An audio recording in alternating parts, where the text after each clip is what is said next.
Hello everyone, जय श्री राम सभी को। आज का टॉपिक है अपना अपनी स्ट्रेटेजी कैसे बनाए। ठीक है, लोगों की स्ट्रेटेजी ना कॉपी करके अपनी खुद की स्ट्रेटेजी कैसे बनती है, आज अपना ये टॉपिक रहेगा। तो एक बिगिनर ट्रेडर्स के लिए बहुत ज़रूरी होता है स्ट्रेटेजी कैसे बनती है। ठीक है, सेटअप कैसे बनता है खुद का, जिस पर वो काम कर सकता है। ठीक है, अपना करियर बना सकता है ट्रेडिंग में। तो ट्रेडिंग में सबसे इंपॉर्टेंट चीज़ होती है सेटअप या स्ट्रेटेजी। ठीक है, तो कैसे बनती है उस पर अपन चर्चा करेंगे, समझने की कोशिश करेंगे चीज़ों को एक एक करके। ठीक है, तो चलिए वीडियो की शुरुआत करते हैं। बने रहिए लास्ट तक। ठीक है, आपको बेहतर से समझाने की कोशिश करूंगा मैं। सब्सक्राइब कर लेना। ठीक है, तो चलते हैं, आज वीडियो शुरुआत करते हैं। ठीक है, बने रहिए लास्ट तक। अपन चार्ट पे आ गए हैं। ठीक है, तो अपन वीडियो की शुरुआत करते हैं और चीज़ों को समझने की कोशिश करते हैं कि बिगिनर एक स्ट्रेटेजी कैसे बना सकता है। ठीक है, एंट्री एग्जिट ठीक है करने के लिए। ओके, पहले अपन सीखेंगे इंडिकेटर बेस स्ट्रेटेजी। ठीक है, उसके बाद सीखेंगे अपन प्राइस एक्शन प्लस इंडिकेटर, दोनों को कंबाइन करके स्ट्रेटेजी कैसे बनती है। तो इंडिकेटर बेस में जो सबसे स्ट्रॉन्ग या हाई एक्यूरेसी वाला इंडिकेटर होता है वो है ईएमए। ठीक है, तो मैंने 3 ईएमए लगा रखे हैं, 9, 11 और 21 ईएमए। ठीक है, तो अपन एक बार इसको समझने की कोशिश करते हैं, फिर एक दो इंडिकेटर मैं आपको और समझाने की कोशिश करूंगा। उसके बाद में अपन वीडियो ज्यादा लंबी ना करते हुए मैं आपको इंडिकेटर प्लस प्राइस एक्शन कैसे बनाते हैं वो बताऊंगा। ठीक है, टाइम फ्रेम का चार्ट लगा रखा है। ठीक है, निफ्टी का। तो स्ट्रेटेजी की बैक टेस्टिंग और स्ट्रेटेजी हमेशा आप 1 आवर या 4 आवर पे बनाना। लेकिन इंडियन मार्केट में इतना ज्यादा गैप अप गैप डाउन होता है, तो 4 आवर की कंपैरिजन में 1 आवर बेस्ट है। ठीक है, तो अपन जैसे कि ये एक सपोर्ट था मार्केट का। ठीक है, थोड़ा समझने की कोशिश करना आप। ठीक है, यहाँ से मार्केट का एक सपोर्ट था, तो अपन यहाँ से उठाते हैं मार्केट में। ठीक है, मार्केट ने देखो ईएमए का क्रॉस ओवर किया, तीनों ईएमए का क्रॉस ओवर करने के बाद में मार्केट कहाँ पे गया, ऊपर। ठीक है, ऊपर जाने के बाद में देखो ये एक स्विंग है, आपको दिख रहा होगा यहाँ पे। ठीक है, बाद में मार्केट ने ये स्विंग तक गया सीधा, उसके बाद में रीटेस्ट किया। ठीक है, रीटेस्ट करने के बाद में यहाँ पे इसने लिक्विडिटी स्वीप की बायर्स की। ठीक है, जिनके ऐसे यहाँ पड़े थे, उसके बाद देखो आप तब तक ये इस ईएमए के पास में आया है, तब तक इसमें बाइंग आई है, आप देखो। ठीक है, ओके ओके। तो तब तक ऐसे ईएमए के सपोर्ट में मार्केट आता है, तो आप अप ट्रेंड में होता है तो बाय करो, डाउन ट्रेंड में होता है सेल करो। जैसे कि अब मार्केट इसको तोड़ दिया, तीनों ईएमए को एक साथ ब्रेक कर दिया, उसके बाद में मार्केट ने क्या किया, इस स्विंग से। ठीक है, इस स्विंग से मार्केट ने इसको रीटेस्ट किया है, क्रॉसओवर को। ठीक है, रीटेस्ट करने के बाद में देखो एक तरफा मार्केट जब तक इसके नीचे आया, मार्केट वन साइड रहा है। ठीक है, और मार्केट आया तो एक स्ट्रॉन्ग सपोर्ट पे आया है। तो ऐसे नहीं कि एक सपोर्ट पे आता है तो आप फिर भी सेलिंग करोगे। सपोर्ट पे आया है, जैसे कि मार्केट यहाँ पे सपोर्ट पे आया था, तो यहाँ पे आप वेट करो या इग्नोर करने की कोशिश करो या रिवर्सल प्लान करो, अगर आपको समझ में आता है प्राइस एक्शन। ठीक है, उसके बाद में क्रॉस ओवर हुआ, उसके बाद में फिर मार्केट ने रीटेस्ट करने की कोशिश की, लेकिन अब की बार मार्केट ने ईएमए को तोड़ के, क्योंकि ऐसा ही इसलिए आता है क्रॉसओवर होने के बाद में, मोस्टली ट्रेडर क्रॉसओवर होने के बाद में एंट्री बनाते हैं तो उनकी लिक्विडिटी नीचे होती है, इस वजह से ये एसएल हंटिंग करने नीचे आता है। जैसे कि आपने क्रॉसओवर पे देखो, यहाँ पे भी ऐसा हुआ है, यहाँ पे भी ऐसा हुआ है, क्रॉसओवर यहाँ पे हुआ तो यहाँ पे ऐसा हुआ है। तो आप क्रॉसओवर के पिन पॉइंट पे एंट्री ना लेके क्रॉसओवर से थोड़ा नीचे एंट्री लेने की कोशिश करो। ठीक है, हमेशा थोड़ा नीचे, जैसे कि डाउन साइड में हुआ तो थोड़ा ऊपर। ठीक है, या फिर एसएल आप थोड़ा बड़ा रखो। तो एसएल बड़ा ना करके आप वेट, पेशेंस के साथ वेट करो, थोड़ा क्रॉसओवर के ऊपर स्पाइक मारे, वहां पर आपकी एंट्री एग्जीक्यूट हो, उसके बाद आप एक्टिव हो। ठीक है, तो जब जब आप देखो, ठीक है, आपको दिखा रहा हूं मैं, मेरे मन से कुछ नहीं बोल रहा। जब क्रॉसओवर हुआ, क्रॉसओवर के नीचे मार्केट ने स्पाइक मारा, क्रॉसओवर हुआ, मार्केट क्रॉसओवर के ऊपर गया, क्रॉसओवर हुआ, क्रॉसओवर के नीचे गया। तो ऐसे करके आप क्रॉसओवर से थोड़ी नीचे एंट्री प्लान करके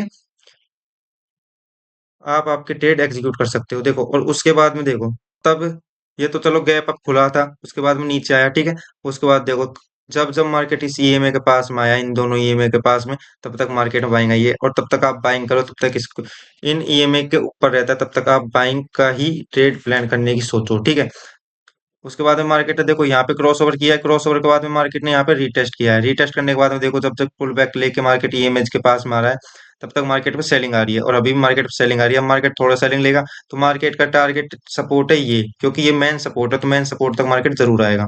ठीक है, तो ये होती है ईएमए स्ट्रेटेजी। तो ईएमएच के अकॉर्डिंग आप ऐसे स्ट्रेटेजी बना सकते हो, बट मैं आपको ये बोलूंगा कि आप अगर सेम सेटिंग के साथ में करते हो तो पहले आप बैक टेस्टिंग करो, कि बैक टेस्टिंग कैसे, कितना काम कर रही है, आपके समझ में आ रही है, उसके बाद ही आप इस एम ए को यूज कर सकते हो। ठीक है, अदरवाइज मैंने बताया इसके बेस पे आप मत करो, क्योंकि लॉस होगा वो आपको होगा। ठीक है, तो मैं आपसे पहले ही बोल रहा हूँ कि मेरे बोलने से नहीं, आप बैक टेस्ट करो। मैं आपको ओनली बता रहा हूँ कि ईएमए क्रॉसओवर पर ऐसे ट्रेड करते हैं, ठीक है। उसके बाद में आप आरएसआई को मैच कर सकते हो इसके साथ में। अब आरएसआई को मैच कैसे करते हैं ये मैं आपको बताता हूँ, ठीक है। आरएसआई को मैच इस तरीके से करते हैं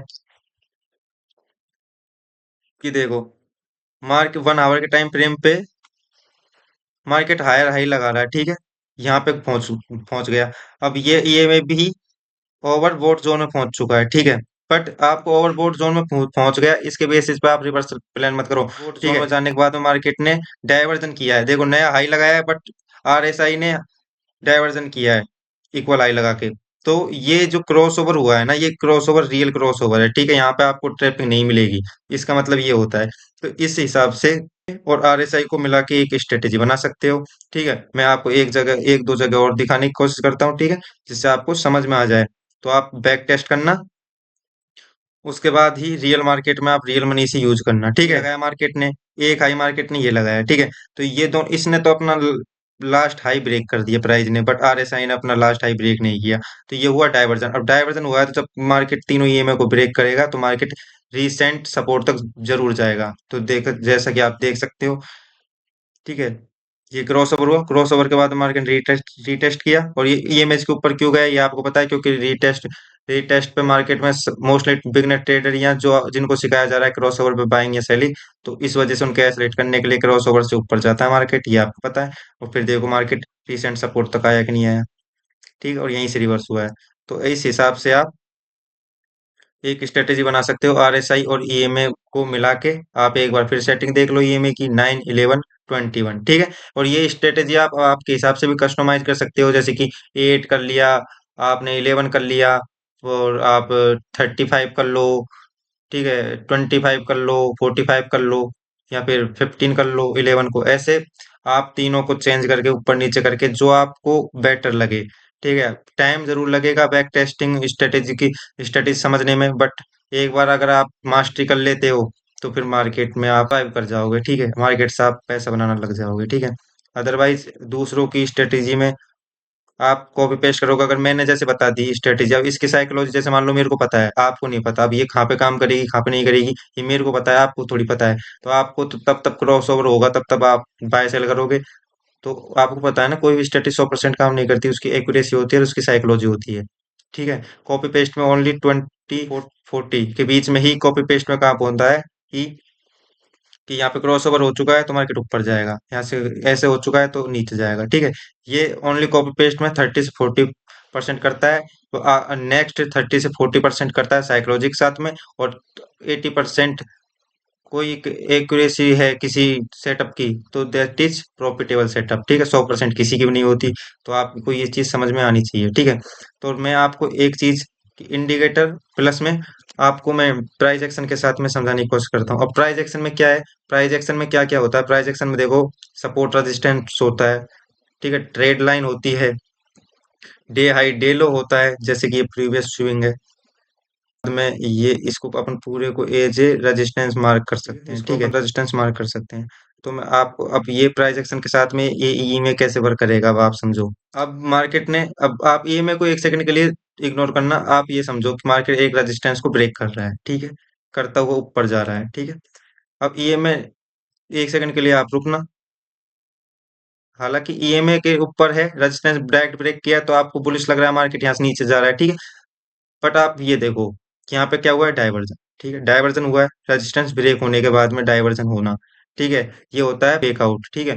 तो आप देखो अब ये क्या करने आ रहा है, आप वेट करो मार्केट को इसको रीटेस्ट करने का, ठीक है।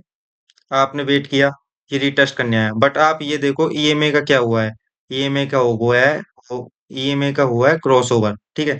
तो ईएमए का क्रॉसओवर हो चुका है डाउन साइड के लिए, बट एंट्री मिल रही है बुलिश साइड के लिए, क्यों, क्योंकि इसने रेजिस्टेंस तोड़ के रीटेस्टिंग पॉइंट पाया है।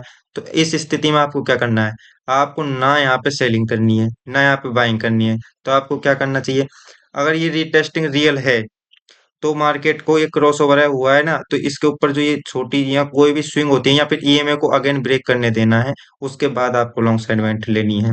और शॉर्ट साइड में कब लेनी है, शॉर्ट साइड में लेनी है तब मार्केट, जब मार्केट इस रेजिस्टेंस के नीचे आ जाए, जैसे नीचे आया तो आपने यहाँ पे एंट्री ली, ठीक है। या फिर आपको यहाँ पुल बैक पे एंट्री लेनी है। ठीक है, ऐसे नहीं लेनी कि आपने अगर लॉन्ग आप बुलिश देख रहे हो मार्केट को, तो रीटेस्टिंग जोन पे है तो आपने यहाँ पे पुल, यहाँ पे लॉन्ग कर दिया। ऐसे भी नहीं, और ऐसे भी नहीं ईएमए के नीचे आ गया, क्रॉस ओवर हो गया तो शॉर्ट कर दिया। ऐसे नहीं करना है आपको। ठीक है, तो आपको प्राइस एक्शन और ईएमए और प्लस में एक आरएसआई, इन तीनों को मिला के स्ट्रेटेजी बनानी चाहिए। ठीक है, बनानी होगी। ठीक है, मैं बोल रहा हूँ कि आप इन पे काम कर सकते हो, वो आपकी इच्छा है कि आप ट्रेड लाइन के साथ में करो, सपोर्ट रेजिस्टेंस के साथ में करो, या फिर पिवट पॉइंट और भी इंडिकेटर इनके साथ में करो। ठीक है, तो ये आपके ऊपर डिपेंड करता है कि आप इन चीजों को मिला के एक स्ट्रेटेजी बनाओगे। ठीक है ना, आप यहाँ समझने की कोशिश करो। ये मार्केट में क्या था, ये देखो, ये मार्केट में एक रेजिस्टेंस था। ठीक है, मार्केट में रेजिस्टेंस था ना, अगर आप इसको ऐसे लगा के देखोगे तो सपोर्ट रेजिस्टेंस के बीच में मार्केट साइडवेज था या ट्रेवल कर रहा था। तो अब आप यहाँ पे समझो क्या हुआ यहाँ पे, यहाँ पे मार्केट गया, अब यहाँ पे गैप अप खुला था। ठीक है, गैप अप खुला था तो यहाँ पे साइड में रहा था, तो एक दिन क्लोज हो गया क्योंकि 1 आवर का टाइम फ्रेम का चार्ट है। ठीक है, दूसरे दिन क्या हुआ था, दूसरे दिन भी क्या हुआ, दूसरे दिन भी मार्केट इस ईएमए के ऊपर था और मार्केट इसी रेजिस्टेंस के पास में था। ठीक है, तो अब आप यहाँ पे समझने की कोशिश करो, मैं आपको थोड़ा पार्ट इसको जूम करके दिखाने की कोशिश करता हूँ। ठीक है, ठीक है, तो मार्केट ने ये ब्रेकआउट किया, ये रीटेस्टिंग जोन पे आया। ठीक है, ब्रेकआउट किया, रीटेस्टिंग जोन पे आया, लेकिन रीटेस्ट करते हुए कहाँ पे है, इसके ऊपर है। किसके ऊपर है, ईएमए के ऊपर। तो आपको यहाँ पे लॉन्ग करनी है। ठीक है, क्या करनी है, लॉन्ग। अब लॉन्ग करके देखो मार्केट ने थोड़ा सा मूवमेंट दिया। ठीक है ना, अब आप ये चीज समझो, मार्केट को यहाँ से ऊपर जाना चाहिए था ना। अब आप आरएसआई से कंपेयर करो इस चीज को। देखो, मार्केट ने इसने इसका हाई तोड़ा। ठीक है, हाई तोड़ा, लेकिन इसमें नहीं तोड़ा ना, इसने इक्वल लगाया है। ठीक है, तो यहाँ पे क्या हुआ है, डाइवर्जन हुआ है। तो आपको क्या करना है, लेकिन आपको यहाँ पे तो बाइंग करनी है, लेकिन इस बार मार्केट ने थोड़ा सा ऊपर जाने की कोशिश की, लेकिन अगेन मार्केट ने डाइवर्जन किया। तो आपने जैसे कि वेट किया, तो देखो मार्केट ने क्या किया कि ईएमए को तोड़ा तीनों को, और मार्केट इस रेजिस्टेंस के अगेन नीचे आने की कोशिश की। तो ये मार्केट ने फेक आउट दिखाया है ये। ठीक है, ट्रैपिंग के लिए एक लॉन्ग में लॉन्ग करे सब तो उनके ऐसे लिखाए। उसके बाद में देखो ईएमए के नीचे आया, प्लस में इस रेजिस्टेंस के नीचे आया। उसके बाद में देखो मार्केट कहाँ जाता है, नेक्स्ट इंपोर्टेंट सपोर्ट तक जाता है। ठीक है, ये मैं आपको बता रहा था ना। तो आप देखो, बेशक ये चाहे गैप डाउन के अकॉर्डिंग गया हो, लेकिन देखो ये क्रॉस ओवर के बाद में कितना बढ़िया नीचे आया है। अब आप ये मत बोलना गैप डाउन की वजह से आया है, लेकिन आया नीचे है। ठीक है, इंपॉर्टेंट। लेकिन आपको मैंने ये बताया इंपॉर्टेंट पाया, तो आप इंपॉर्टेंट से बाइंग की देख सकते हो। तो इस हिसाब से आप बैक टेस्टिंग करो। बैक टेस्टिंग के बाद में आप फॉरवर्ड टेस्टिंग करो, एज जिसको डेमो ट्रेड बोलते हैं। ठीक है, तो ऐसे करके आप इंडिकेटर बेस, आरएसआई या आरएसआई, ईएमए और थोड़ा प्राइस एक्शन मिला के एक हाई एक्यूरेसी स्ट्रेटेजी बना सकते हो। ठीक है, पहले मैं आपको ये बोलूंगा, आप पहले बैक टेस्ट करो 1-2 महीने, या आप 1-2 महीने बैक टेस्ट करो 1 से 2 साल के चार्ट पे। ठीक है, जैसे कि ये पूरा चार्ट है, तो इसमें आप 2024 या 2023 से लेके जो चार्टिंग हुई है, ठीक है, इस बैक टेस्टिंग करो। उस स्ट्रेटेजी जो आपको समझ में आती है, ठीक है, उसका जो आप फिर उसको देखो, आप उसकी साइकोलॉजी समझने की कोशिश करो। ठीक है, साइकोलॉजी समझने के बाद में आप देखो उसके रिजल्ट क्या थे, कितनी आप ट्रेड बनी थी, कितने ऐसे लेट हुए थे, क्या क्या हुआ, क्या क्या नहीं हुआ। फिर वो समझ में आपको आती है, समझ में आने के बाद आप उसकी डेमो ट्रेड करो 2-4 महीने, 6 महीने। ठीक है, एक आप फेज रखो कि भाई मैं डेमो ट्रेड करूंगा 10,000 से। अगर मेरे 2 महीने, 3 महीने या 6 महीने में 10,000 जीरो ना होके सर्वाइव करते करते 50,000 बनते हैं, तो मैं इस स्ट्रेटेजी में को मैं रियल मनी से करूंगा। ठीक है, रियल पे काम करूंगा। ठीक है, ऐसे आप एक फेज रख सकते हो। ठीक है, या फिर आप खुद के लिए एक चैलेंज रख सकते हो कि मैं इतने पैसे बना लूंगा इस स्ट्रेटेजी पे, तो मैं रियल मनी से करूंगा। ठीक है, तो ऐसे करके आप स्ट्रेटेजी बना सकते हो, उस पर काम कर सकते हो और प्रॉफिटेबल बन सकते हो। हमने एक एक चीज़ों को समझने की कोशिश करी कि सेटअप कैसे बना सकता है कोई ट्रेडर्स, कैसे उस पर काम कर सकता है। ठीक है, तो अगर आपको वीडियो अच्छी लगी हो तो आप कमेंट करके बताना, चैनल को सब्सक्राइब कर लेना, वीडियो को लाइक कर देना।